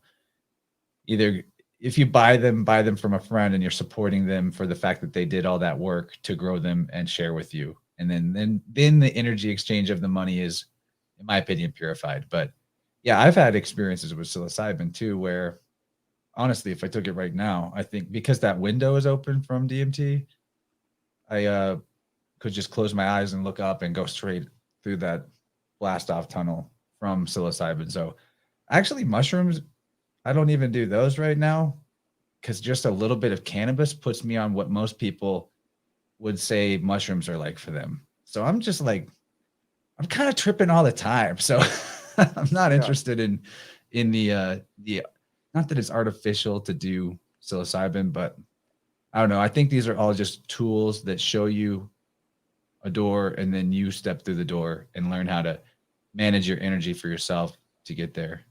But I think we need to catch up on the call-in line a little bit, if that's cool. Sounds I good. think so. We'll start with Alan's voicemail. He gave us a 2 minutes here about goats, to go back to that dangling Chad. Alan's great at rescuing Chad. So let's see what he has to say. Chad Savior. Yeah, feeding a little bit of bait to see what Jim will nibble on tonight, pointing out the significance of the work he has allowed the stream to flow with. Significant work involving goats and baphomets, or baphomades if you're French and feeling fancy. Fancy feast for cats, goat food, food for thought, and the prescription only picture show, which hosted a lot of great thought as a symposium of modern thinkers tackling ancient ideas. There's a connection to Tracy Twyman and Alex Rivera and a book they wrote together, as well as a previous book called The Judas Goat, The Substitution Theory of the Crucifixion. So it goes deep, and the idea of a scapegoat leading to the slaughter is quite frightening but the infectious laughter of James Maiden leads us to love, light, and laughter. So thank you for that. Amen. Well, thank you. Laughs like yours are why Vibe Rant exists. Like, conspirituality needs more levity. Bad, really bad. So we've already done it tonight. That's You guys are good. so good. I love the team, everybody. Thanks for that call in, Alan. He also said in a comment about one of these goat pictures that the Pope Lick monster is a legendary part man, part goat, or sometimes part sheep creature reported to live beneath a Norfolk Southern Railroad trestle over Floyd's Fork Creek in the Fisherville area near Louisville, Kentucky. Kentucky has definitely got some weird shit. They just found all those new caves, newly discovered cave systems, right? And did you ever watch Hellier? You familiar with that documentary series? No. Well, this dynamic duo, Dana and Greg, Greg Newkirk, they have a parent. They have like a very, what's the word?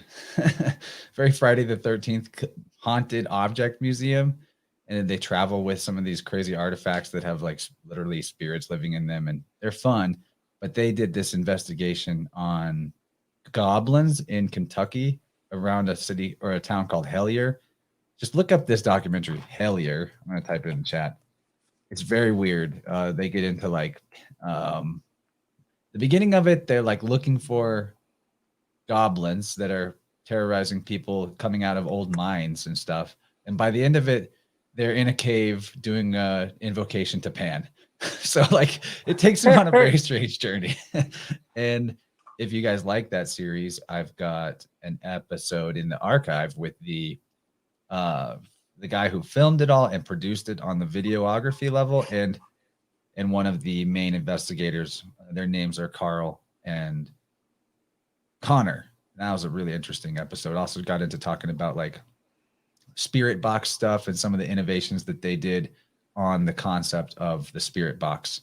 If you know about that, like the radio that scans through channels and you try to listen to see if the random noise gives you any messages.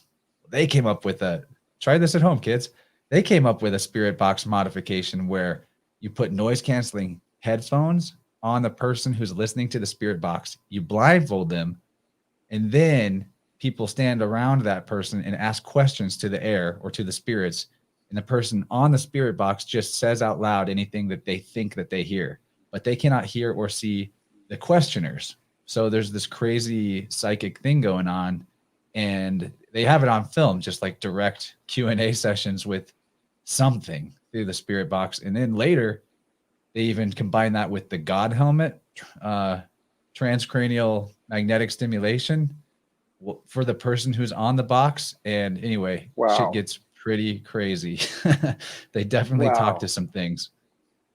I think that's definitely key, having the person in there as part of the process, because, you know, we are more of an antenna than the spirit box by itself.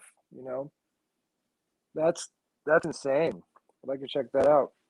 It kind of, you were talking about the was it Hellier, the town where they with the goblins? Yeah, there we go. There's another link too. It's Hellier. Interesting. Hell yeah. It reminds me of a story. Hell yeah. That I heard. There's a town, I think, or there's like some folklore, I think it's from Appalachian, the Appalachian Mountains or something, where like every 10 years there were some spirit lights that were up in the hills, and like the Native Americans had talked about it happening for hundreds of years, and it still happens like to this day, like every certain amount of time, like every 10 years or something, it happens again. And there was a story from like the turn of the century where a guy, he wrote this account of what happened. Like he went up to investigate them, and they were like elves, and they come from wherever their realm is. They come here once every 10 years because they want to dance, and it's the elves dancing, and they have like a little party, and they can't do that They from often wherever they're dance at. around a ring of mushrooms, right? A fairy circle. Probably, yeah. Ring of mushrooms, of course. It's pretty, that's mushrooms are really the brain of nature. Like it's our plant body, our veins, our bones are our mineral body. Mushrooms are our brain. They're the web, the underground web of interconnectivity. Yeah, you know what? The weaving spiders really helped me figure out in my life was that everything is not I knew everything was connected to everything, but that we need to restore the connection between everything and everything. And when in these conversations on weaving spiders, we just find how everything connects in mind-blowing ways, and that is inspiration in a way. Like, I actually had a card this morning from the I Ching on my morning oracle video that I did, Inner Truth, and the profound, like, I hadn't looked at this card since I started thinking about webs instead of loops, webs instead of linear in terms of information interconnectivity. And Inner Truth, the elements, the configuration of this hexagram 61 is the gentle wind, like air or breath energy, supported by lake or joyous. And the lake represents multiplicity and potentiality. So Inner Truth is about spirit supported by multiplicity, meaning that like every part of you, because breath or wind is communication too. I kind of blend the Western and Eastern idea of elements when I read. It makes it make more sense to me. And so wind, just like the air, just like Libra that we're in right now, is the communication element. We speak into the air. So if that element is supported by multiplicity, it's representing all the multiplicity communicating with itself and each other. And that leads to inner truth, if that makes sense. You have spirit, breath circulating between every part of you, and that is truth. That's where truth is found. So anyway, that's kind of a random ramble, but Well, that's why you can read a book and then come back and read it 10 years later, and even though you've gained so much from it the first time, like something that really struck you and changed your life, you come back and read it again 10 years later, and you can learn so much more from it because you're building off of who you are now and your knowledge and everything that's the webs that you've made since then. Like like our conversation today where you show that egg model of yours, it really kind of blew my mind because I've never really seen that exact model, and it fits with so many of the stories that I'd heard, like the smoky gods, the like that. I'd always held that story up and looked at the Yggdrasil, the great, the tree model, and the other like stupas kind of made me think. and what's around Yggdrasil? What is around Yggdrasil? A Tree serpent, branches? a giant snake, big dangerous Oh, snake. Someone type the name of that snake. I don't want to butcher it in pronunciation. It's a thing though. yeah, Snakes eat eggs. The tree and the egg are the same thing in a sense. yeah. So I'm gonna keep catching us up on the Vibe Rant call-in line. We got a fun Sure. meme here. It's a spider themed meme for the 2021 lottery. Who had Greta Thunberg merging with the Venom symbiote?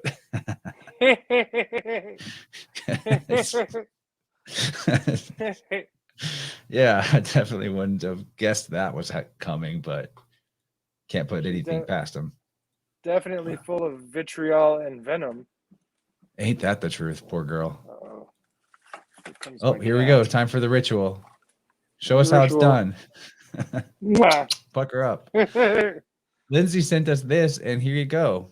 Nested levels of consciousness. Fractal eggs within eggs. That's a cell, right? Oh, wow. Yeah, Yeah. that's beautiful. So cool. As above, so below. Let's see what else we got. It's been such a good episode. I love Vibe Rant. Snake Jones sent us another egg themed thing. Let's check out Snake's clip here. All right, let me do the screen share. Producing and talking at the same time.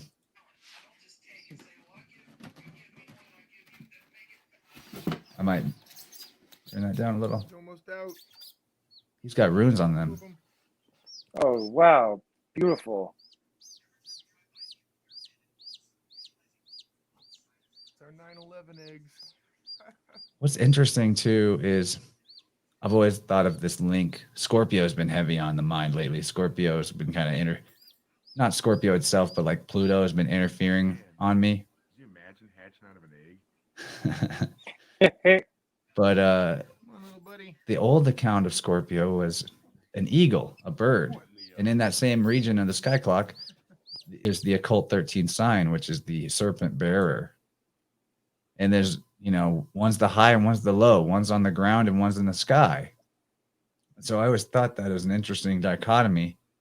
And when we think about that idea of death, cracking the egg from the inside, birthing the bird, or the snake eating it from the outside, that's like death is a type of birth one way or the other if you don't think that your soul ends here. So I don't know, just shower thoughts right there. Yeah, well, snakes also lay eggs. So They do too. A snake eating an egg could be an Orphic situation. Or an Ouroboros thing. Yeah. That's what I meant. Ouroboros. Alan says that you're the salt of the earth. Oh, thank you. You noticed that you didn't have your fancy shirt on because of the fact that we're not on Zoom, so you don't have your tricks. Yeah, my magic isn't working today, but yeah, I'm salty. You're also said to be the greatest goat of all time, so that's like a goat squared. Someone said that in chat. That was from Stella. Stella says you're the goat of goats, my friend. Thank you. Yeah, I never mentioned Tracy Twyman. I used to, after Espiager did that flat Earth debate, we started a show called the RX Only Picture Show, and we did that for a few weeks, and just kind of to get the hang of it, we didn't really know what we were doing. We'd like talk and look stuff up, like kind of stomp down different rabbit holes and roughly look at things and play music and juggle and yo-yo and stuff. And we always were hopeful that Tracy Twyman would come and be a guest on the show, because she was kind of friends with Sean, had been communicating with her a little bit, and so we were very lucky when she did. She came because we did the show no matter what. Like every week, we just, even though we didn't always have something to talk about, we still went ahead and did it. And she really liked that continuity of effort, because a lot of times people get, it's easy to get big ideas and then do them, and then it's hard to follow through.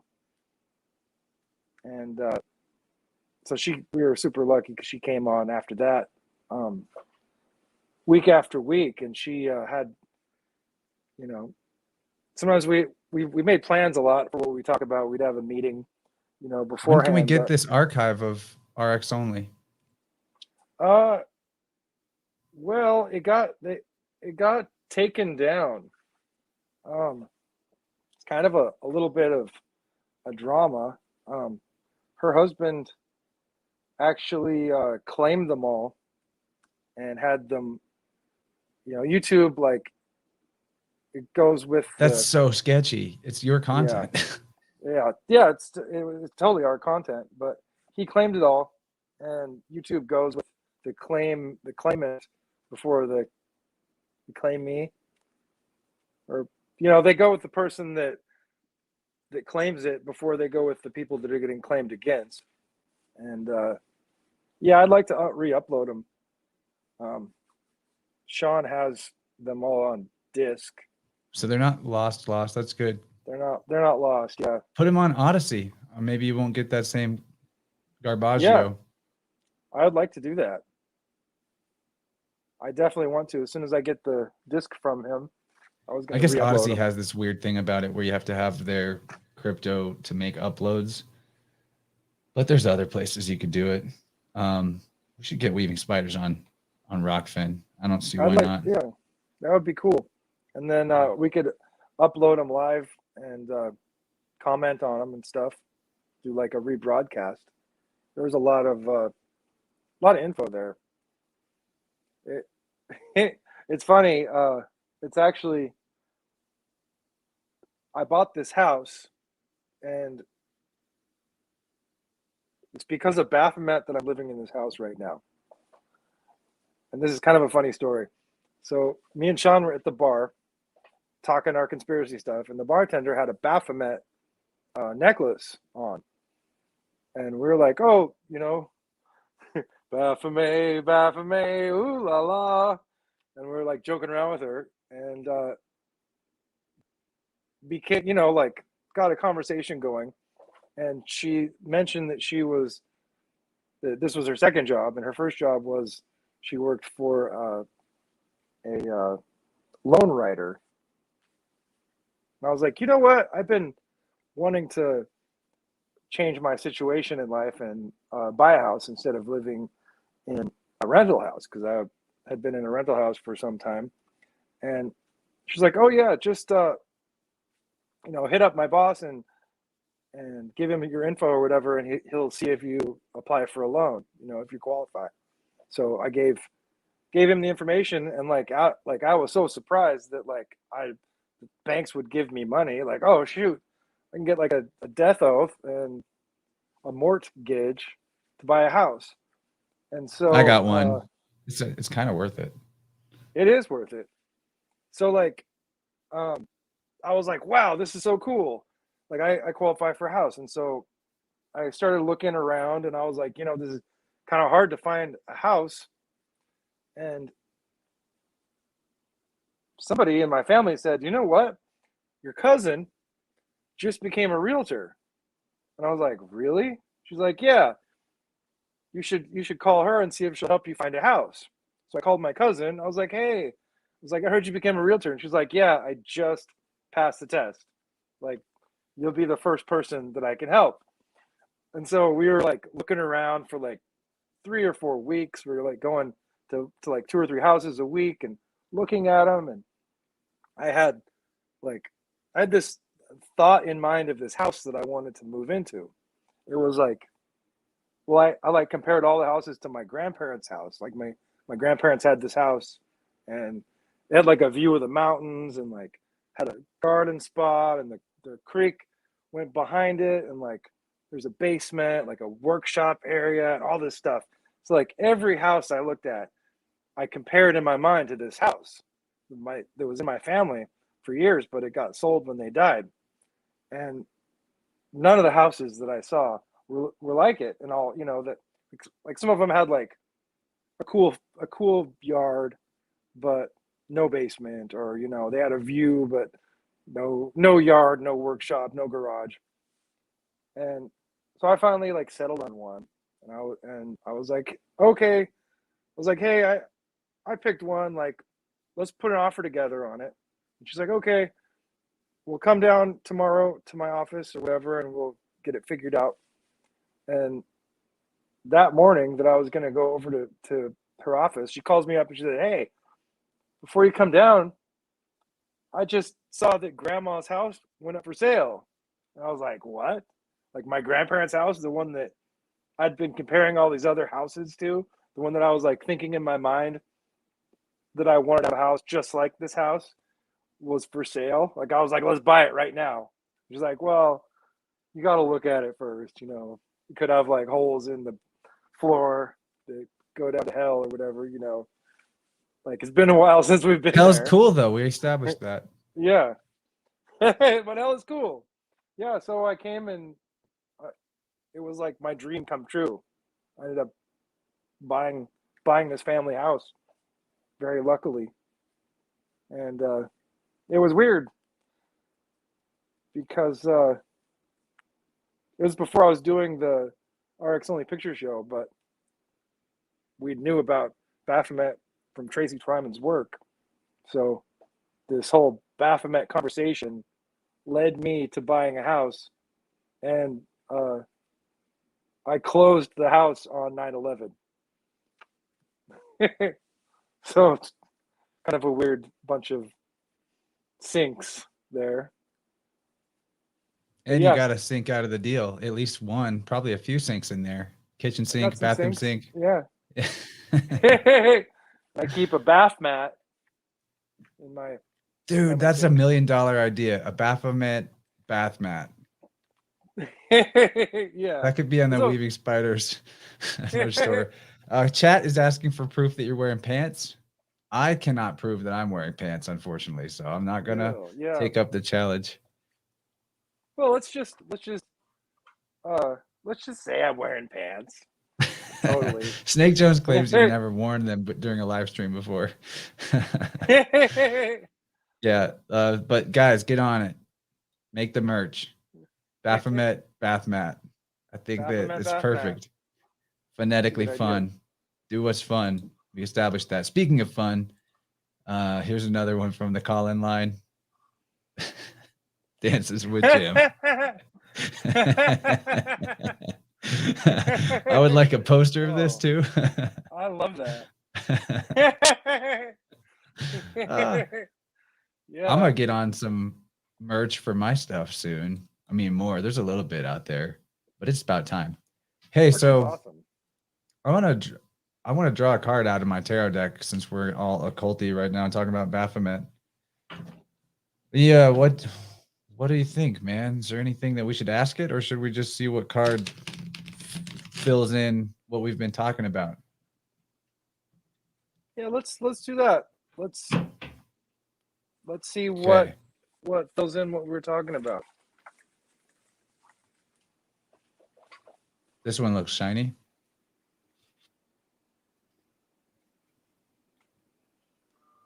I think we're kings of swords right now, my friend, because of how well we've cut through with a lot of words some things that were not very clear that are more clear, hopefully, especially in the idea of like where we are, what this is, the realm. Because to me, the egg thing or world tree, man, when I got that, I was like, okay, this makes life a little cooler because it's just like whatever happens at the end of it, I look at it just like we're hopping wombs, you know, one womb into another womb. So then there's nothing to be afraid of with a matrix because matrix means womb, right? But King of Yeah. Swords, what do you guys think in the chat? What do you think, James? It is Libra season right now. I don't know. Barsky drew 9 of Swords. Nice. Isn't that like a psychic attack? So everyone protect your bubble space. Watch out for those egg-eating snakes. The 1 of swords. Do you think the 1 beats the 9? The 19. I think they work together. Alchemical marriage thing. Yeah. For completion, I guess. So Kaylee Go. says the King of Swords, that would be cutting through illusion. I'd have to agree with that. I think that first of all, laughter is a great way to cut through illusion because it reminds you that everything's love. So I'm into that. I love that. I definitely love that. It's definitely important every day to laugh. Yeah, like I said, that's why Vibe Rant exists. I'm also jumping in on, how old are you, Jim? Is it okay to ask? Gosh, I forget. I think I'm like 43. I quit keeping track, but a few years ago. But I think I'm 42 or 43. I'm looking Yeah. at the excellent book, Cards on Houses, Michael Thessarion's book on the tarot. Just to look at King of Swords, it's the King of Swords. intellect directing intellect, the heir of air, rules 5 and 6. It can represent men 36 years or younger. Maybe that's me. Maybe I'm the king right now. So I'm How younger old than are you? 36. I'm Oh. 32, 32. 23 backwards. That's my birthday. I'm definitely tireless and talkative. Your birthday, what's your birthday? The 32 what? It's 23, April 23rd, 423. Oh, cool. You're cusper too. Just right I'm a over on, cusper. you're 1 over from me. I'm 322. I got the skull and boner birthday. Oh, nice. Beginning of the year for the occult calendar. I think it's a sweet birthday. I'd say so. I was looking at The Shining on YouTube, and the length of the movie on YouTube, The Shining, is 2 hours, 23 minutes, and 44 seconds. So backwards, it's 44,322. So, Jim, you got anything you want to say before we wrap this up? We're getting to the 2-hour mark. I'm feeling good about keeping it in format, but we could answer questions if anybody wants to throw some out there. Snake Jones says life starts at 30. I do think that I changed a lot on that Saturn return. If you guys haven't had the Saturn return yet, just wait. It does get pretty cool if you take care of yourself during all that. You can listen to early InnerVerse and current InnerVerse, and it's like, it's not even the same voice of me talking. It's really bizarre how that happens. When is the Saturn return? 28 to 30-ish. Could conceive of it starting a little sooner. It's kind of a spectrum, right? But it starts coming in. And I'm excited about 33 coming up. 33's got my back. 33 is a good time. Yeah. You know? It's when you're on track for something by then, you know? You kind of start to hammer a direction out, which is nice. By take care of yourself, what do you mean, Chance? I think that I mean, if your Saturn return's coming up, I mean, this is true for post-Saturn return too. But at the point that Saturn has come around for us all the way, it should represent that we just lost Jim. He'll probably pop back in. It should represent you have had the opportunity to explore discipline in every part of your life, all the houses. So if Saturn comes back to the first house and there's any area of your life in the 12 houses that you haven't built or improved your discipline in, then that's when you get the disciplinarian version of Saturn that could, like, you know, basically start causing things to crumble and fall apart. You'll notice that a lot of the things that you do to your body and to yourself in your 20s, your body kind of forgives you for it. But if you keep doing the bad shit to your body after the Saturn return, you start to look like a Sith. You start to do like the video game Fable, where you start to, you know, the more that you do the dark side actions, the more your character starts to look all fucked up and your skin's cracking. And anyway, if you take really good care of yourself up through the Saturn return and continue on those positive disciplines afterwards, you'll actually get the rewards of feeling like you're aging backwards to a degree, and your inner beauty will manifest in this maturity of your energy, and even you look good on the outside. So for me, I don't trust people that are older than 30 and super ugly, because I'm like, yeah, I forgive them if they're younger than that. They're still working things out. But anyway, you can definitely, I think that people get the face they deserve in life, and it's okay to judge a book by its cover to a degree. It's not that you shouldn't show them love, but, like, you know, the more distorted literally on the electric level, your body starts to leak light whenever you have problems in your aura. Your energy body is all full of Swiss cheese holes from the different things that you're stabbing into yourself, metaphorically. And that leakage of light manifests as you see old people where their earlobes are like hanging down this far and their nose is getting longer and longer as they age. But then you see someone else that's that same age, like my friend Martin I met at Hillberry, this festival. He's 59 and he looks like a god. You know, his face is perfect. All the skin's tight, like exactly the model of a human male's head that should, how it should look. But someone else his age could be looking like they're melting, right? So take that. Kaylee asked, what if they were born ugly? I think nobody is really born ugly, but there's different versions of how society sees beauty. What I mean is like their energy. I think it's maybe more of an intuitive, perceptual level as to whether or not someone should be like I said, you shouldn't not show them love, but if someone looks like dark and looks like they're leaking a lot of light, they're experiencing the consequences of their behavior. It might not mean they're evil, but it should mean that you don't want to trust them with something really important, in my opinion, because they're not trustworthy to take care of themselves. So taking care of other people's important shit, not gonna work out so well for you as the person putting that responsibility on them. Snake Jones is going to be the hottest 60-year-old ever. Alan also had a card jump out for us. Anyway, we'll wrap this up. Jim, it's been super fun. Yeah, thank you for having me. This is how we can weave for 6 hours on Saturday into Sunday. Yeah, I could keep going, but I like to keep it in this bite-sized format. And Jim, you're welcome to call in any Wednesday night. Join me and whoever.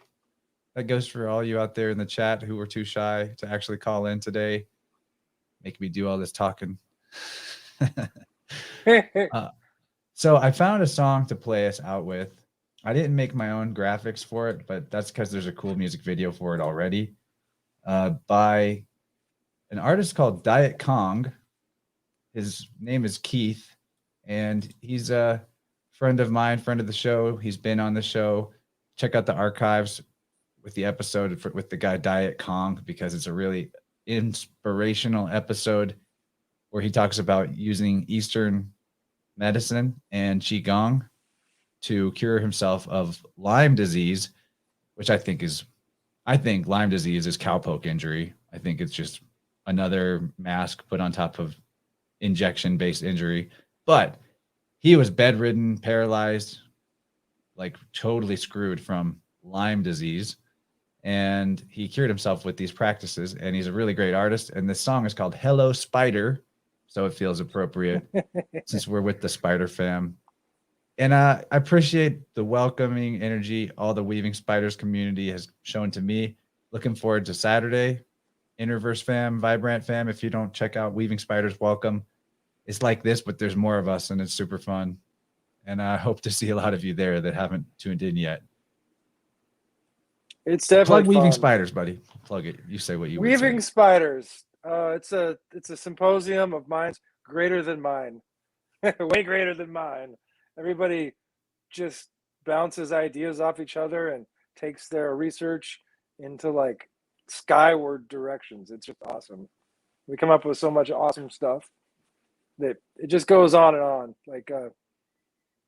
Like about an hour and a half into it, it starts getting really hot. And then sometimes we go all night, like 5 hours or something. But yeah, it's on. You can I usually find us. can't hang that long, but I give it 2 or 3. Yeah, it's hard. The next day I sleep in quite a bit usually.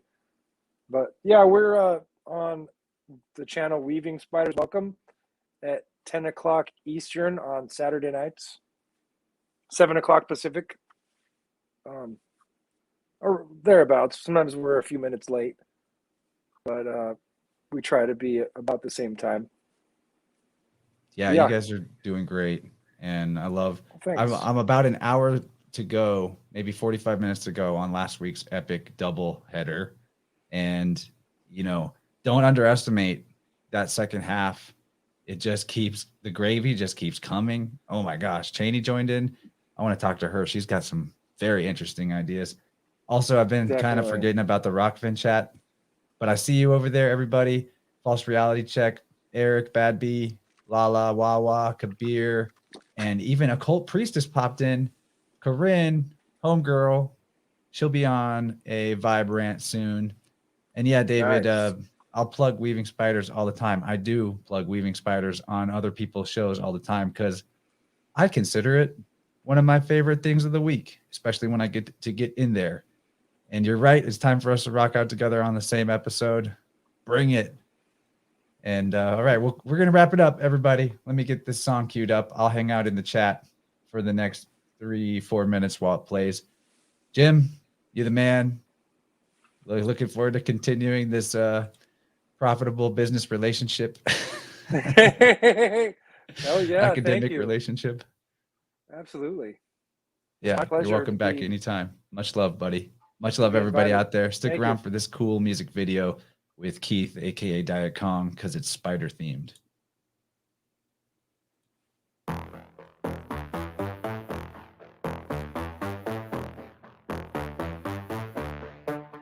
Hey, spider.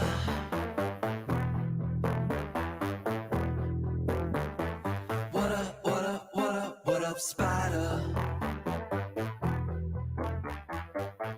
What is up, you? In deep winter, I saw you there. I'm in the shower, you up in the air. Hanging down, no one's around.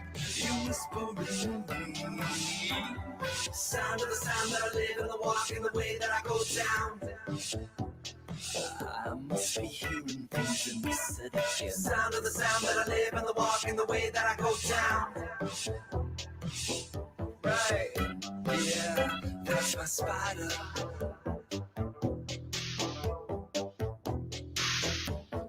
What up, what up, what up, what up, spider? What is up, you? In a big mirror, nothing's clear. The thickest mist running everywhere. I hear a voice without a choice. It's beckoning to me. Sound of the sound that I live in, the walk in the way that I go down. I may have heard you explain it again. I get it, ain't it easy? Come with me. Don't you think I'm such an easy out? I love you very deeply, and suppose you doesn't see me all the time. Resentment, freak out. Now, now, now, now, now. Hey, spider, now that I live in the walk in the way that I go down. Hello, spider. What up, what up, what up, what up, spider? Hello, hello, hello, hello, spider.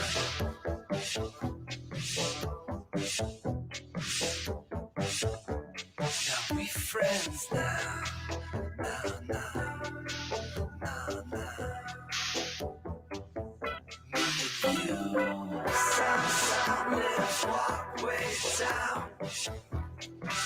I believe I understand his rambling. Sound let's walk way down. I believe we have an understanding.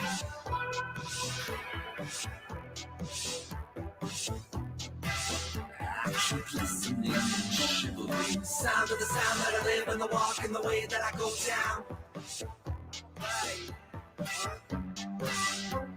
Sound of the sound that I live in, the walk in the way that I go down. Sound of the sound that I live in, the walk in the way that I go down. Sound of the sound that I live in, the walk in the way that I go down. What up, what up, what up, what up? Sound of the sound that I live in, the walk in the way that